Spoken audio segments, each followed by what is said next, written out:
I fell asleep on the sofa. I got a lot of work done today. I didn't do too much. I didn't leave the house. I did a lot of desk work, and of course, I took care of my 7 animals and outside animals. But after I had a little bit of dinner, which was delightful carrot soup with chicken in it, I needed to charge my phone, to do my daily video. I said, well, let me just lie down for a minute. Just, pick my feet up above my heart, get a little rest. Out like a light.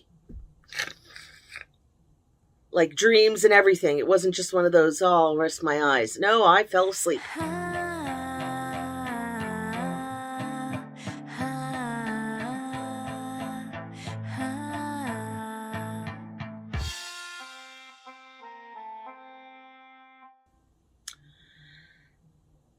Continuing on the theme of trying to be a good parent to ourselves and our minds, I noticed, mindfulness, I noticed that I felt some shame over needing sleep and falling asleep. I felt bad. Like, shouldn't I be more energetic? I mean, if I was a more determined person, if I was more motivated and fit, I wouldn't have fallen asleep.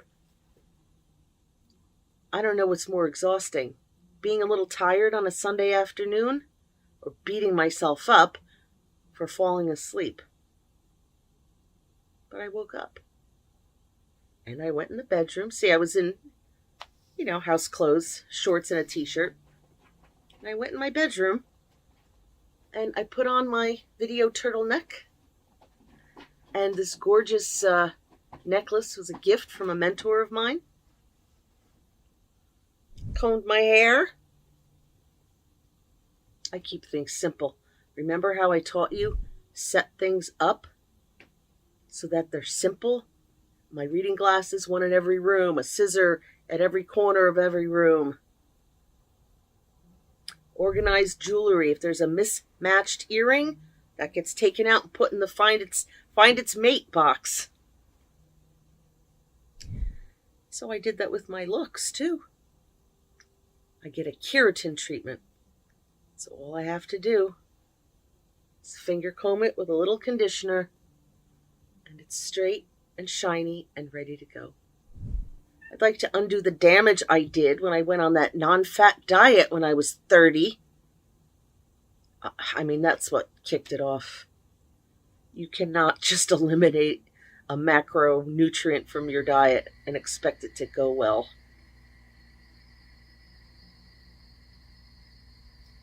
Makes my life easy to not have to put on my face and then check my makeup all day.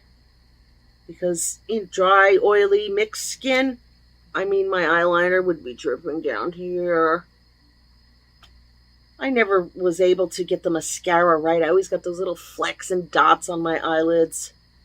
I guess I enjoyed putting on makeup when I was in my 20s, maybe 30s. In my 40s, it was starting to be a bit of a drag.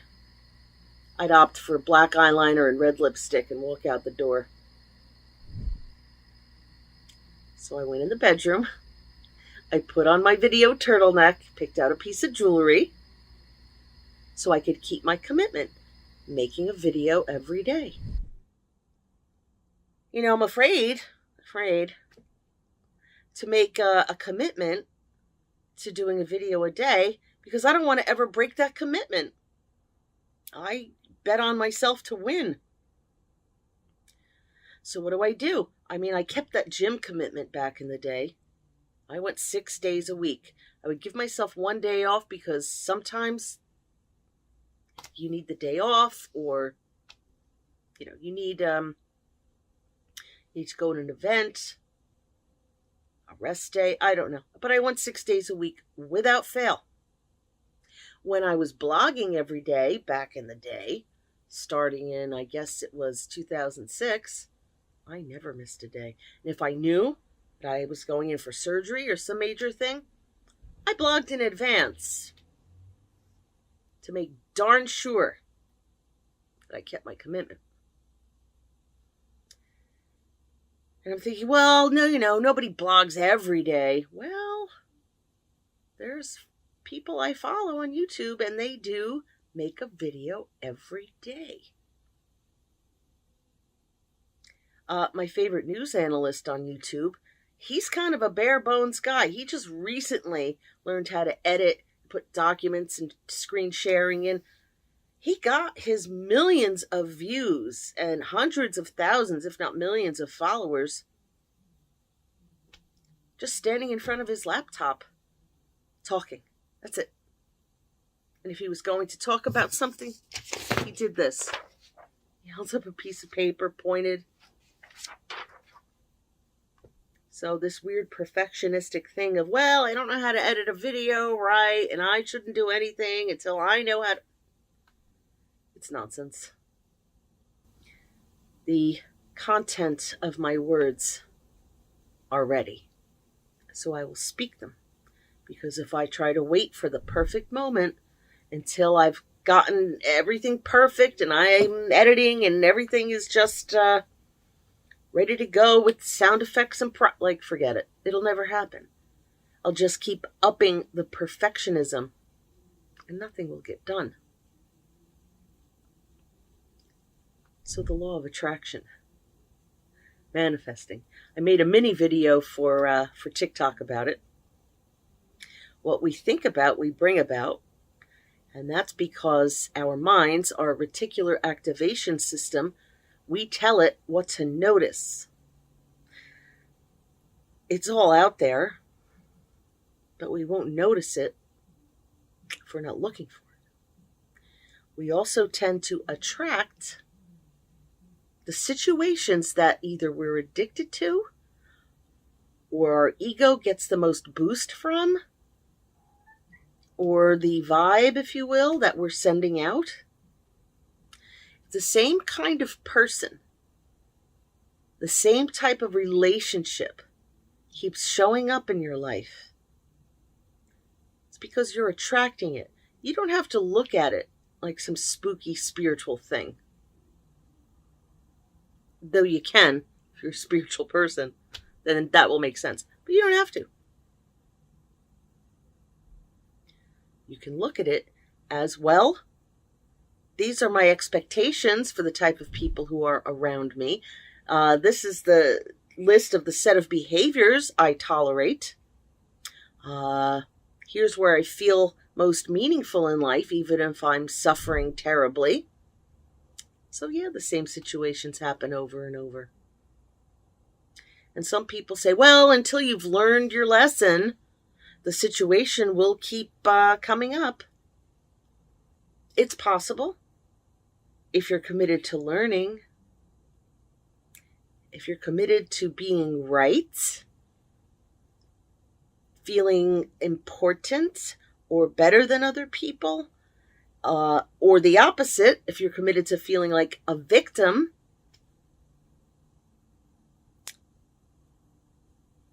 even identifying as a survivor, that should be mentioned rarely. Look, in the beginning, you want to say, I need to talk to other survivors. What I went through was real and these people believe me. But don't just start enabling each other to continue to be victims or survivors. Here comes a tail. There goes the tail. Keep going, tail. You have to start healing. You don't have to start healing. You just stay stuck. See, I was right. This person was abusive to me. They're bad. And I'm just a poor, innocent victim. Like I said, it's a good place to visit. It's a not good place to stay. Your life will be nothing but reliving the past. And I think you came here on earth for more than that. I think. Don't you want better? Isn't complaining about the horrors we lived through as children? Either we're children of alcoholics, addicts, children of abuse. I'll tell the story and then hopefully I can let go of the story and forget it happened. So I'm getting it all out in books and talking about it, and then I would like to make a news story.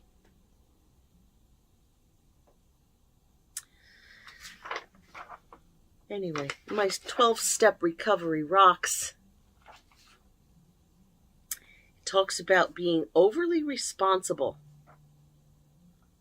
Before finding recovery, we suppressed our feelings and were overly responsible. We tried to anticipate the needs of others and meet those needs so we would not be abandoned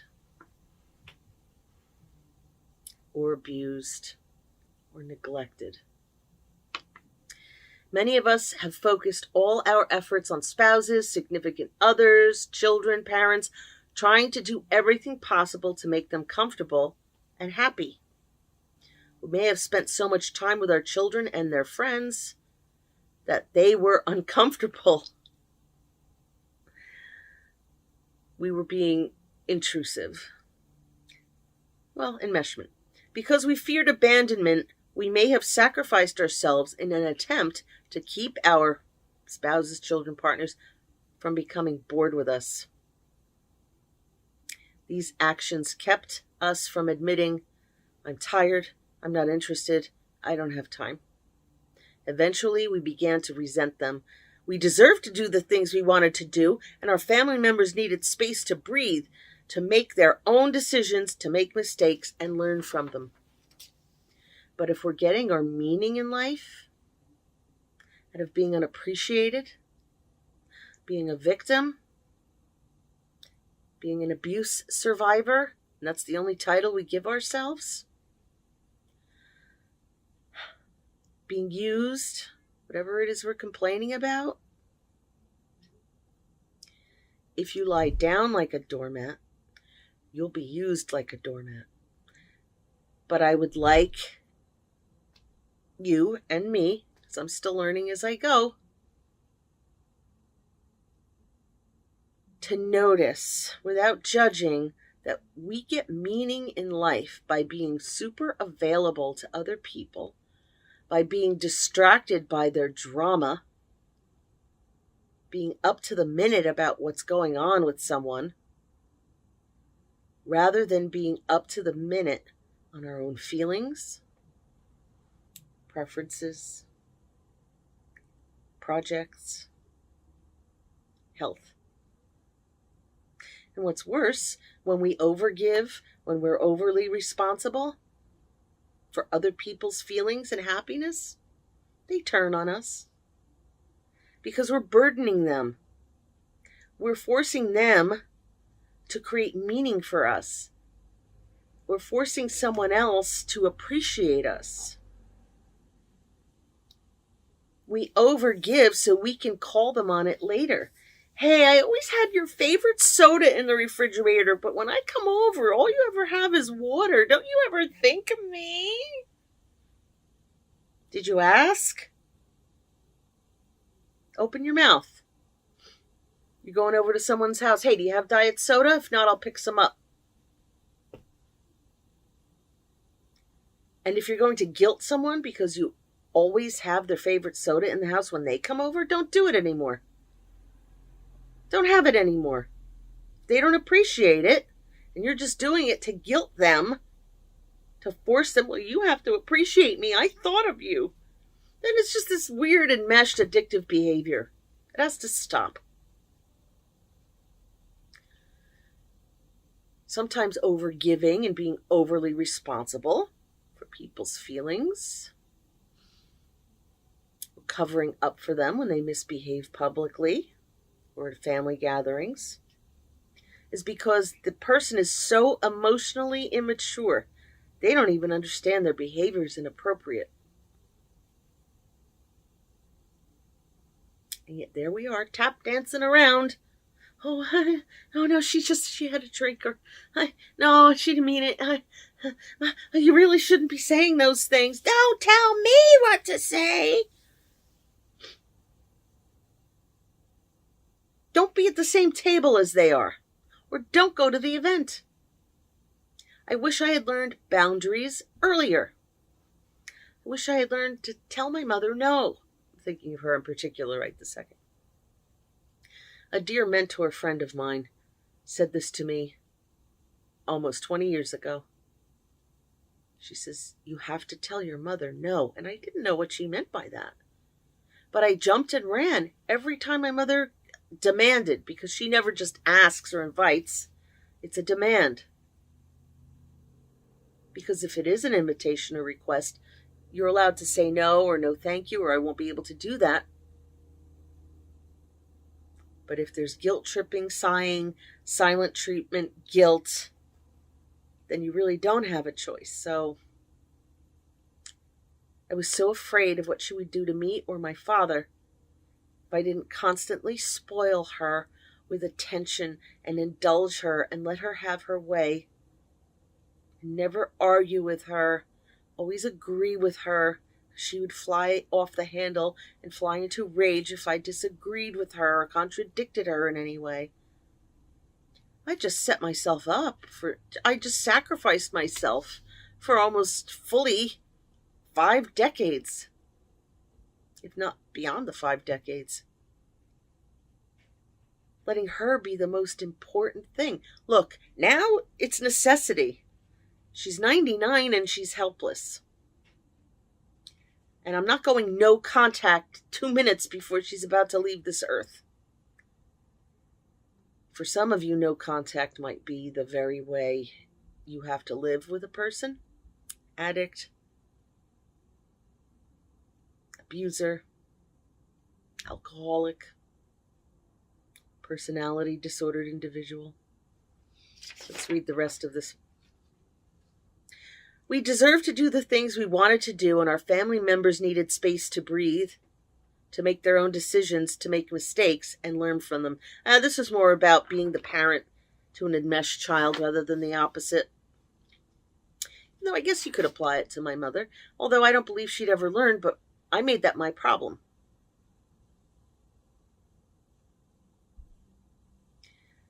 So her aides now come in shifts. She has 7. They come in shifts, 4 shifts every day. They're cool. She's old. She's very demanding. I need this put here, need that put there. But they're not offended or put off by her. People in the past have been, and they left us, sometimes without notice. But the ones now seem cool. So I don't have my hands in a lot over there. I'm not there every day. I'm not there checking up on things. I trust these people to do their job. Besides the fact that my mother told me, don't be so involved around here. I was trying desperately to come up with solutions for her. She didn't want the solutions. She didn't appreciate the solutions. So I stopped coming up with solutions. Now this one new aide is like, oh, you should get her one of those chairs that will lift her up. I tried suggesting this. Maybe if she wants to suggest it, fine, I'll order it if my mother says yes, but I have a feeling it's going to be a no. She wants things to be familiar in the way she wants them. End of story. It doesn't matter that I have a better way to do it, or that I was going to get a hospital bed that raised and lifted, and a wheelchair where the arm goes down and she could just shift over to the... It was a great set of ideas I had to make her life better, and she didn't want them. So why was I putting all my time and energy into making her life better when I'm 58 and I still haven't launched my second career? So I'm an adjunct professor by day and night. I teach at a university and a community college. I do teach at adult schools. But I've always wanted to be a wise, motivational, I don't want to say guru, shuru. Let's just say a motivational speaker, okay? An author and a speaker, how's that? And then you can tell me if I'm wise or not, and I'm helpful. I've always wanted to do that. But to do that, I need time, and apparently I get tired after I've done it. Yesterday's adventure with the 1-hour video. I made it, though. It's up there.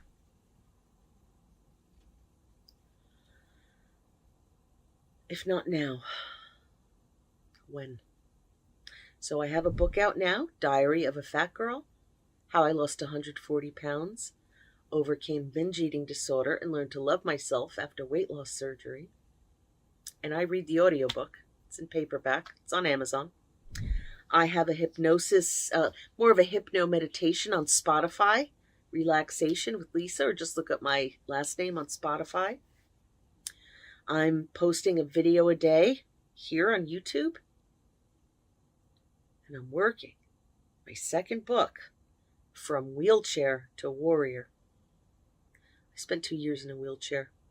Speaking of gurus, I hopped from one guru to the next, trying to figure out what was going on and why I suddenly couldn't walk.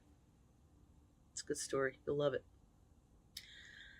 And then I have all the other things. My website is built. LisaSarjays.com is built, but it's attached to a mailing list. And I want to send out at least once a month a newsletter. Here's what I've been doing. Here's new content. Here's what's going on. Here's a video just for subscribers. And this is on my to-do list. And it's a doable to-do list when I'm not overly involved in someone else's frickin' problems. And I suggest that for you. But you can't move on to your project or taking care of yourself if you haven't decided or thought about what that might be. How's your health?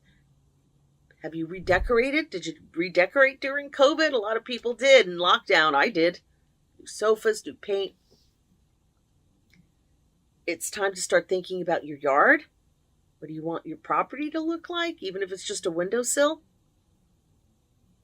How's your closet? How are your kitchen cabinets? Instead of being enmeshed and focused on the problems of other people, even if they're the people you love the most in life, let them make mistakes. What does it say here? They need space to breathe, to make their own decisions, to make mistakes, and learn from them. It's okay to let them find happiness through their own actions. Remember that you don't need to micromanage the lives out of everyone close to you. And I'm learning that too. The more I learn it, the better I get. So it looks like I'll be back tomorrow. Today's only the 29th, 27th? I don't know, but the 1st of February is imminent. So you'll see me every day. Because I said I would.